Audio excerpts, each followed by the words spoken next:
And a big welcome to Professor Guy Beiner, who is based at the Department of History at Ben Gurion University, the University of the Negev, and currently holds the Burns Fellowship at Boston College. And Guy's joining us from Boston. Over the course of his very distinguished career, he's held numerous other fellowships, including at Trinity, at Notre Dame, the Central European University, and Oxford. And of course, Guy holds his PhD from UCD. Guy, it's always lovely to have you back in Ireland, even virtually.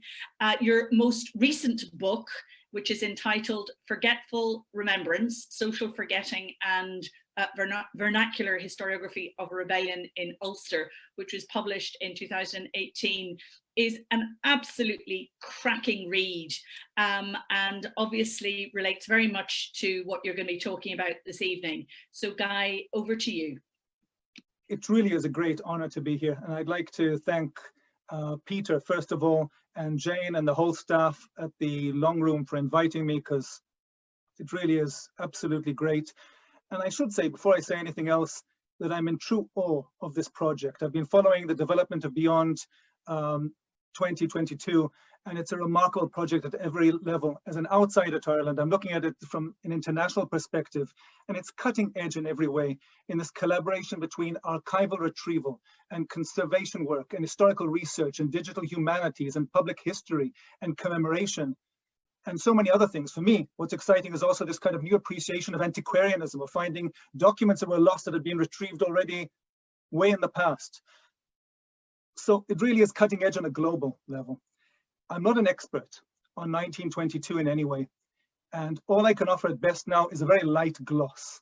And I'll share my screen with you, which I feel slightly uncomfortable with because it doesn't have any of the high-tech wizardry of the kind of things you do at Beyond 2022. It's a simple PowerPoint, which seems so early 21st century now. Now, I've called it on purpose, Decommemorating, Forgetting, and Recovering. 3 terms that I hope by the end of this very short talk, you'll understand what I mean, of the Holocaust of the forecourts. And I have to add a quick explanation here of my terminology before anybody jumps up in an age where we have to be very careful with our choice of words. I on purpose chose this terminology because I'm referring to Holocaust in its pre-1945 sense. And in fact, there's just get this working here. You can see here the small footnote at the bottom. The etymology of Holocaust takes us back to how this term entered originally into English through medieval French, before that from late Latin, and originally from Greek, where it meant a sacrifice by fire. And this was a term used in various contexts relating to what happened at the forecourt. So let's look at that very briefly, if we may. I'm starting off with this image from the Irish Times from just over a week after the burning of the forecourts. And I'm particularly intrigued by the title that was chosen, A Memorial of Destruction. And it's interesting how the forecourts in itself almost instantly becomes a commemorative event. It becomes a monument to an archive that's been burnt, to an institution of memory that's been destroyed. And what that means, well, I'll return to that shortly to explain what I think that means, or how one way of approaching it. So let's just keep that image in mind. But before that, let's follow this rhetoric of the Holocaust. So a few days after that, the following letter is sent into the Irish Times, a letter to the editor, and includes this text. One may hope that the destruction of the Public Record Office and the forecourts may not prove a Holocaust, and that some of the records may be salvaged. And it's a remarkably kind of prescient approach from a member of the public, writing in, adding that he hopes that the provisional government of a newly formed Irish Free State is not unmindful of its trust. May I suggest that the government appoint a small committee to locate these hidden treasures and to report as to the best means of rendering them available. And we heard before that, I'm essentially picking up exactly where Peter left and where Ola left in a way, at this moment, where the archivist returns the next day, where Herbert Wood goes in and begins salvaging material. And a few days later, indeed, the provisional government will authorize this as a project which needs to be done. It needs to be stored away on this kind of capsule for 9 decades till it's retrieved now in Beyond 2022. So in a way, we're looking here at how people envisioned this project already 100 years ago. So this is when the time starts, the time lag leading up to the day which we're at now at the moment. And this keeps recurring again and again. If we follow it, a few years later, another letter to the Irish Times, and again, we hear this rhetoric of the Holocaust in reference to it. And in this case, it's a reference to Charles Valency's, the antiquarian's work, who had made a copy of the famous Down survey map of Petty. And he's calling attention to the fact that the copy survives in Paris, and this can be reclaimed, which is exactly what Beyond 2022 is doing now, reclaiming from all these repositories through international collaboration. And if we go on, another letter from a year later, an article in the Irish Times on ancient records, again, calling upon the government saying, and scholars, before it's too late, we need to do this work. And I've chosen some examples here from the Irish Times, but I can show many other examples from other papers. I don't have time for it. But again, this rhetoric of the Holocaust and the hope that the sacrifice wasn't in vain, that it can be retrieved. And I think that's an important work in itself. Now, with that in mind, let's return briefly to the moment itself. To the 30th of June, 1922. This is an iconic photo by W.D. Hogan. And it's interesting how we look at it. Because already at the time, people were thinking, was this an attack on archives? It's interesting to see Churchill's response. So Churchill, who is the Secretary of State for the colonies, is queried at the House of Commons. What is his response? He doesn't even have information on it yet. He's receiving the information live, and he gives the famous quote, which I think Peter's well familiar with. I think it's on your website somewhere as well. A state without archives is better than archives without a state. So the whole question, is this a state essentially beginning without memory? Memory plays in the background here. Archives is a metonym for something much larger. But later on, this is interpreted by various historians. Was this a deliberate assault on memory? Perhaps the man who said this most vocally, who made this argument stronger than anybody else, is my former teacher, Tom Garvin. This is just one of his quotes from an article in the Irish Times. He described it as an attempt to murder the nation as a collective entity with a collective memory. Now, I'd be weary of that. I'd be weary because I don't think that the anti-treaty irregular forces which took over the complex of the forecourts were intending in advance to destroy the archives. That wasn't the purpose of the exercise, if you wish, of what was happening there. But memory does play a role in quite surprising way. I think what was playing in their mind was something else. And this relates to a wider theory I have on memory, which I don't have time to expound on. I'll just mention it briefly. I believe that memory of an event begins before an event. That's interesting. How can a memory of an event begin before an event? Because as an event is happening, we're thinking about previous events. And we're trying to replay them and understand events according to how we see them. And so what they had in their mind, I think, was this: the takeover of the GPO. When they entered significantly in April, just before Easter, 1922, into the forecourts, it was an attempt to replay the takeover of the GPO in April 1916. It was almost a commemorative event in that sense. In a way, it also backfired. It backfired because it starts another dynamic, which I won't explain too much, but it's just a term which I use in my own work on memory. It's an act of pre-forgetting. Why is it an act of pre-forgetting? Because it's going to be overshadowed by the GPO. It'll never, the GPO and commemoration of 1916 will always take the center stage. I was intrigued by how Orla approached the day we're at today by going back to 1916, because we're always under the shadow of 1916 and commemorating 1916, even when we try to remember 1922. So it's been forgotten even as we remember it, which is interesting in its own right. And with that in mind, let's return to this notion of the memorial of destruction and look at it briefly. And I'd like to point out that even if it wasn't intended as such, it became an act of what I would call decommemorating. Decommemorating meaning an act of destruction, an assault on a monument, a destruction of cultural heritage. There was this building of cultural heritage, the forecourts itself, even without the archive, a spectacular building of huge cultural importance, and of course the archive in it. And as such, we need to put this in a historical context of its time, of destruction of monuments in its day. Think, for example, of the destruction of big houses throughout Ireland during the War of Independence, and even more so during the Civil War. The kind of work that Terence Dooley and Maynooth has done fantastic research on. The cultural heritage of Ireland was being destroyed. I'm not sure that was the purpose. It wasn't necessarily an attack on cultural heritage. Other things were going on, but that's what was happening as well. It was an act of decommemorating. And as such, we need to put this even in a wider context, in a wider history, and this becomes extremely relevant. I'm warning you now. Because what I'm talking about is a history of decommemorating in Ireland. a history of destruction of monuments, deliberate destruction of monuments, which was part of an assault on monuments associated with empire, with union, with loyalism. Think of slightly afterwards, the destruction of the Beiner obelisk during the Civil War, May 1923. Consider the various equestrian statues and statues to members of the ascendancy and imperial statues. George II attacked on Remembrance Sunday 28, then destroyed in 37. Lord Carlisle in Phoenix Park, Lord Gough in Phoenix Park, again attacked twice. And this will go on and on. Perhaps the most incredible of all was the spectacular act of decommemorating Nelson's Pillar in 1966 during a year of commemoration. We heard exactly from Orla about 1966 as this great last call of state commemoration. And then we see this subversive act of destroying a monument while it's happening. So we have this history of decommemorating. And my final comments, because I've been asked to keep very brief here, is let's try and make sense of it just briefly. And this is how I approach in general my studies of history and memory and forgetting. We tend to believe that decommemorating is about forgetting. We have embarrassing moments in the past which are not convenient for us anymore now. We have different figures which are no longer popular. We don't want to see them anymore. It's unpleasant histories for different people that touch on sensibilities that we have at present. And therefore we want to destroy them. And we tend to assume that that's an act of forgetting.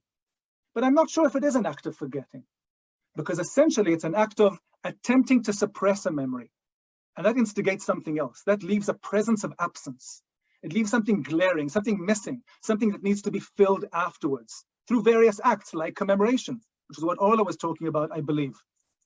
And in fact, it often instigates a reflex of recommemorating, of recovering memory. And that, I suggest, is a way of thinking about the long historical context, which would lead us all the way from 1922 to beyond 2022 at the moment. So that's a brief interpretive gloss. Guy, it's much more than that. That was absolutely fantastic.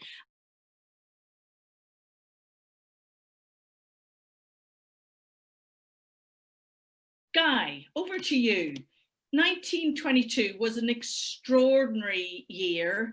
Do you want to say a little bit more about it as the year of forgetting, especially given the poll results we've just seen? Well, I'd like to, yes, actually, because I've been thinking about this a lot. I should say that, again, even before I enter this, just again responding to something that Orla just said, I am in complete awe of what's happening in Ireland in terms of memory. And I think many people around the world can look at Ireland now as a remarkable place leading the way in memory studies. The whole world is obsessed with memory, but Ireland is opening whole new approaches, how to approach memory. I've just taught a course in Boston College on the decade of centenaries. It's amazing how many things we can look at just by looking at Ireland and its remarkable scholars of memory, and not only historians. That's the interesting thing. There's great historians like Fergal McGarry, but there's also art historians like Emily Mark Fitzgerald, or writers, literary scholars like Una Frawley or Emily Pine. So it's exciting to see all this kind of analytical work happening in Ireland. But one of the things that intrigues me is this. The decade of centenaries, maybe it's leading the way in the fact that it's describing the Irish Revolution as a process. It takes a whole decade. But within this decade, certain dates stand out more than other dates. And 1922 is intriguing because 1922 almost falls in between the chairs. It's a year where so many crucial things happen, and the survey was just a brief indication. In many ways, it's also the year when the Irish Free State is formed. It's also the year when partition officially comes into effect. Let's remember that. So partition is there as well. Michael Collins' assassination it overshadows the forgotten president, right? So we miss this, that we miss Arthur Griffith is almost forgotten to history. And in general, if you ask in terms of popular historical consciousness, if you ask people, when did the Irish state begin? Who were the founding figures of the Irish Free State? 1922 is almost forgotten in this sequence of events. 1916 on the one hand, other events, the big conundrum, the big puzzle. Ireland stands almost alone among new nations in the world for not having an Independence Day. You have St. Patrick's Day, but you don't have an Independence Day for the state. And because it's shrouded in controversy, in ambiguity, no two people can agree on a date. And whenever a date is proposed, it always occludes 1922. It always skips 1922. So we have all these different events, and among them, There's the burning of the forecourts, which leaves us with this iconic image, perhaps the most striking image graphically of 1922, but it's an image both of memory and of forgetting. It's an image both of a monument and a destruction of a monument. And in a way, it brings forgetting right into the heart of our discussions of considering the historical importance of 1922. And that's why Beyond 2022 is so significant. Thanks very much, Guy.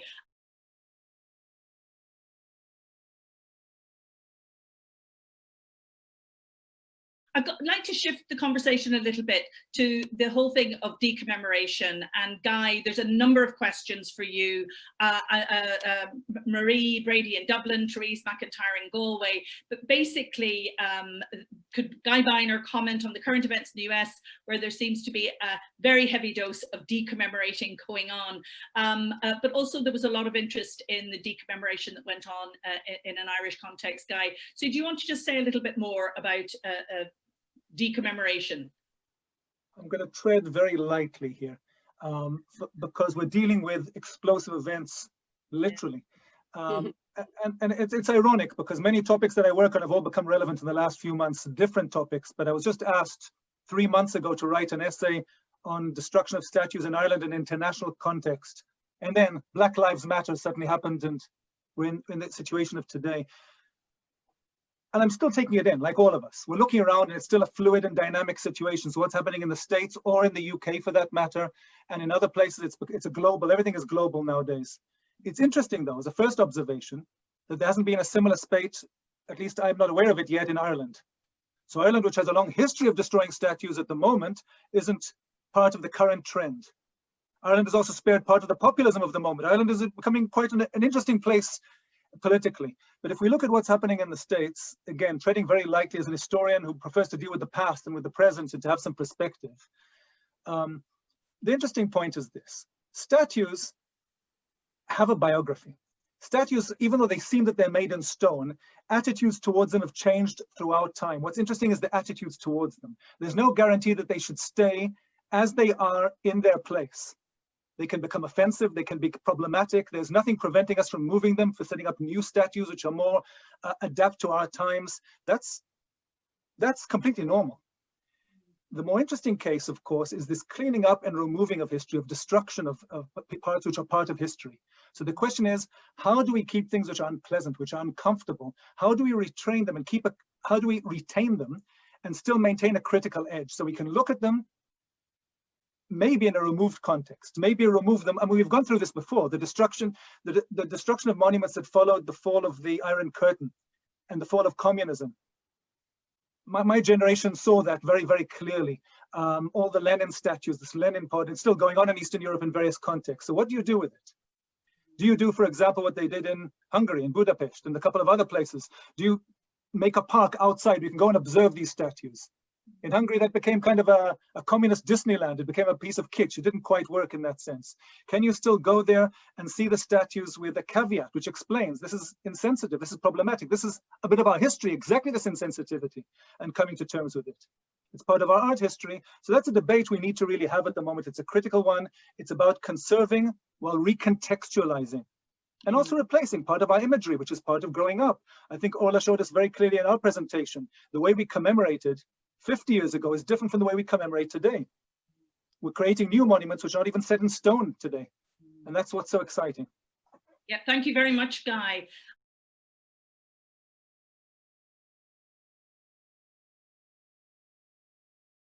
If you want the audience to leave this evening with one key message, what would that be?